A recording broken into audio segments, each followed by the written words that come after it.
Hi, my name's Isabelle, I'm 18 years old and I'm also a quadruple amputee. So I think with being so young, when I got meningitis, I actually dealt with it really well. I was able to just get on with everything that got put in front of me, even though I look back at it now and I feel like that's such a lot for such a young person to go through. And I was able to just focus my mind on what I knew I wanted, which was independence. So I think when you literally have to relearn to do everything again, at first there were quite a lot of things and quite a lot of challenges that I faced. Really simple things, just as learning to feed myself and learning to walk. And then I think as I've gotten older, even though I originally relearned everything, as I've reached different milestones in my life, there have been other things that I've had to learn how to do. When I started secondary school, that was a big adaptation for me, just working with different people and learning how to do that.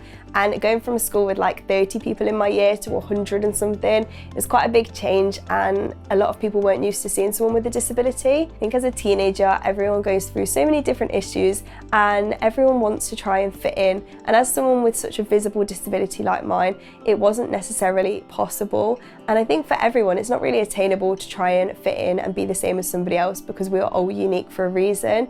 And so as I've gotten older, I've definitely realised that it's okay to embrace your differences, and that's actually what makes us unique, so why try and hide it?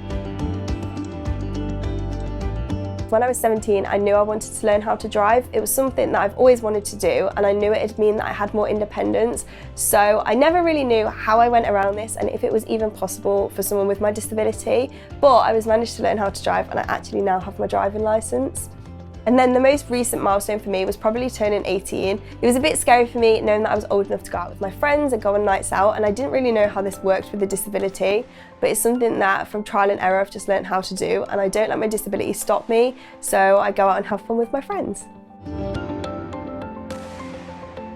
So I got into social media when I was maybe around 14, and it was basically just to answer other people's questions. I would constantly get stopped and asked, how do you do your makeup? How do you do this? So I thought the best way to show people was by creating videos that they could go and watch. And from there, it kind of just went crazy.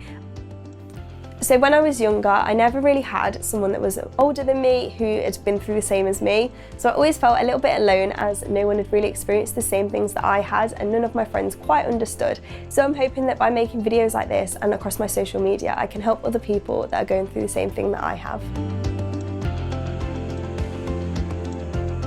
I think my biggest bit of advice for anybody else going through what I was going through in secondary school is to try and have confidence in yourself. It's easier said than done, but I think you really have to just embrace your differences and try not to hide them, and then that's going to help you gain internal confidence, and then you won't mind that you look different to other people, and you'll start to notice the positives in that. One general bit of advice that I have is to stick with things.